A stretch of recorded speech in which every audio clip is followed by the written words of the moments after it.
Now next question is the area bounded by the curve y is equal to sin x between the limit x is equal to 0 to x is equal to 2 pi. So y is equal to sin x. अब sin x का graph आपको पता है, यहाँ पे आप mention करिए axis, यहाँ पे y axis. So sin 0 is 0 and sin 90 is 1. तो sin का ये and sin pi is 0. तो ये लूप बन गया. फिर यहाँ पे sin 3 pi by 2, सो ये -1 बन जाएगा and sin 2 pi is again 0. तो ये सिमेट्रिकली आपका कर्व जो बनेगा वो कुछ इस तरह के लूप पर बनेगा. ऐसे ही आप पीछे भी एक्सटेंड कर सकते हैं साइन कर्व्स. अब ये आपका पॉइंट है 0,0. This is pi by 2. Sine 90 की वैल्यू 1 होती है, साइन पाई इज 0. तो ऐसे 3 पाई बाय 2 पे वैल्यू -1 आती है एंड 2 पाई इज 0. अब देखिए जितने भी ये दो लूप सिमेट्रिकल हैं और अगर मैं इसको भी डिवाइड कर दूं तो ये पार्ट इससे सिमेट्रिकल है और इसमें दो ऐसे पार्ट पड़ रहे. सो ये पार्ट आपका जैसा है वैसे ही इसी तरह के 4 पार्ट्स हैं. तो हमने 4 पार्ट्स का जब एरिया निकालना है तो हम एक पार्ट का निकाल के 4 से भी मल्टीप्लाई कर सकते हैं. तो अब यहां पे लिखेंगे शेडेड एरिया. अब शेडेड एरिया इसका बेस मैं ले रहा हूं एक्स एक्सिस. सो एक्स की लिमिट उठाएंगे 0 से पाई by 2. y in terms of x, तो y in terms of x यहां पे क्या है sin x.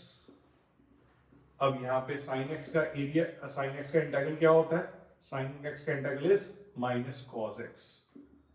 अब यहाँ पे 0 to pi by 2 fundamental theorem लगाएंगे. पहले अपर लिमिट पुट कर दी आपने, यहाँ पे फिर लोअर लिमिट पुट कर दी. cos 90 is 0, cos 0 is 1. तो minus into minus is plus. तो 1 स्क्वायर यूनिट 1 इसका एरिया आ गया. ऐसे हमारे पास कितने सिमेट्रिकल पार्ट्स हैं, 1 2 3 4. तो रिक्वायर्ड एरिया अगर निकालना है तो हम क्या करेंगे, 4 इंटू शेडेड एरिया. तो 4 into shaded area means 1 into 4 will be 4 square unit will be the area. Now next is the MCQ. Find the area bounded by the curve y is equal to x cube, x axis and the ordinate x is equal to -2 and x is equal to 1.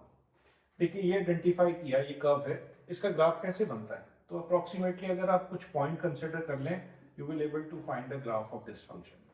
अगर x को 0 put करें y की value 0 का cube 0 हो जाएगी.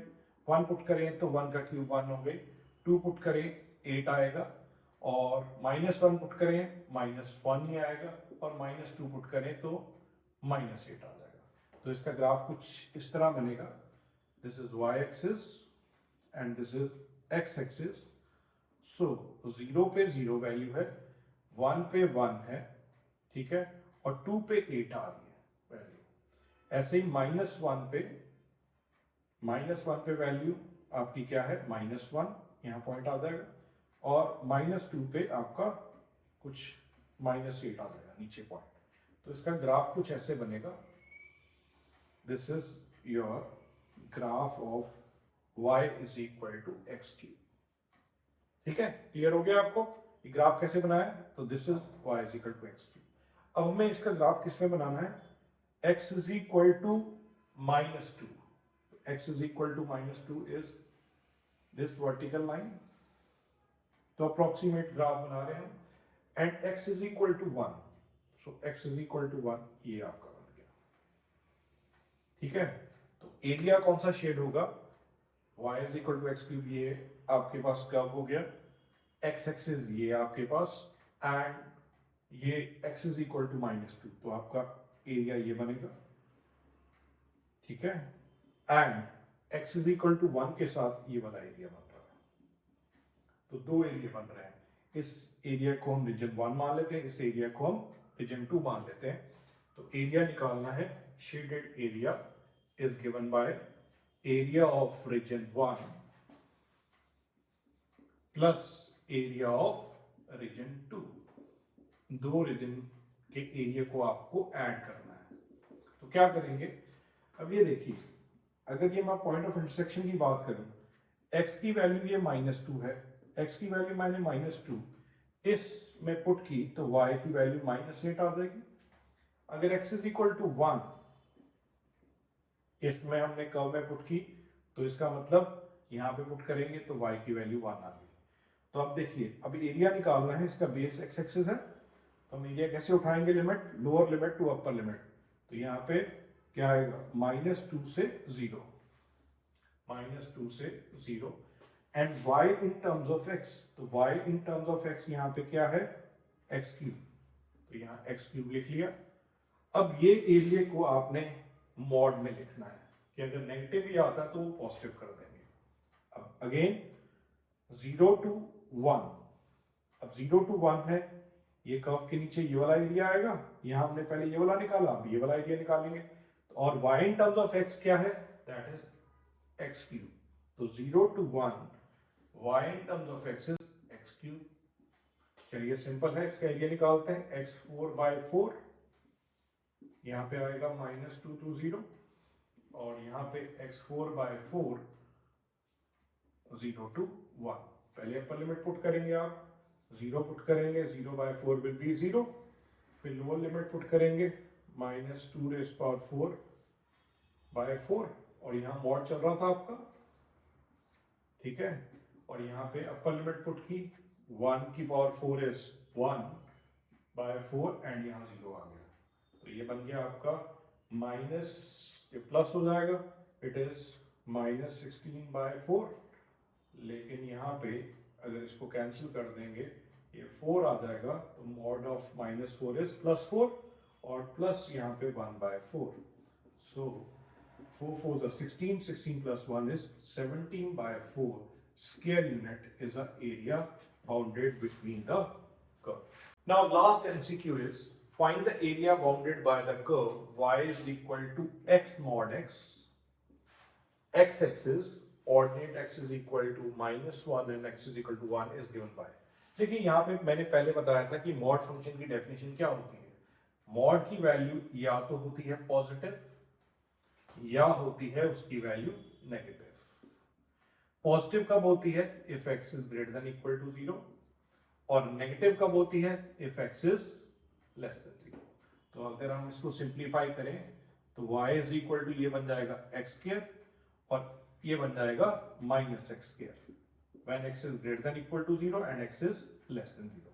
तो आपके पास दो कर्व्स आ गए, y is equal to x² when x is positive and y is equal to -x² when x is negative। तो यहां जब एरिया निकालना है पॉजिटिव पार्ट लेना है, यहां जब एरिया निकालना है वो आपको नेगेटिव वाला पार्ट लेना है। तो ये देखिए, आइडेंटिफाई करिए कौन सा कर्व है, x² is equal to y, कैसा कर्व होता है, this is equation of upward parabola, ठीक है। और अगर आप इसको देखिए, x² is equal to -y, which is equation of downward parabola।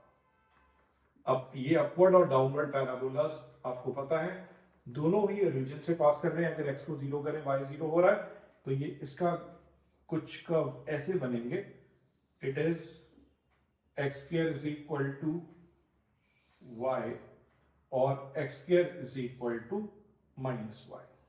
This is your x-axis and this is your y-axis। Now यहाँ पे हमें इसको क्लोज किससे करना है, x is equal to -1, तो x is equal to -1 ये आपकी वर्टिकल लाइन बन जाएगी, and x is equal to 1 ये भी आपकी एक वर्टिकल लाइन बन गई। अब आप इसके इंटरसेक्शन निकाल सकते हैं, अगर x is equal to -1 आपने इधर पुट किया, you will get 1 and here it will be a -1। जब आपने ये x is equal to 1 इसमें पुट किया, इस पैराबोला में, ये पैराबोला है y is equal to x² and ये y is equal to -x²। तो यहाँ पे x की वैल्यू 1 पुट करेंगे तो वैल्यू 1 आ जाएगी, और x की वैल्यू अगर आप, ये कुछ पैराबोला ऐसे बनेगा, थोड़ा नीचे कर लीजिए, ये सिमेट्रिकल पार्ट बने, हम रफ स्केच बना रहे हैं तो ध्यान रखिए, ये कुछ ऐसे बनेगा। तो ये x इज इक्वल टू 1 जब इसमें पुट किया तो -1 आ गया।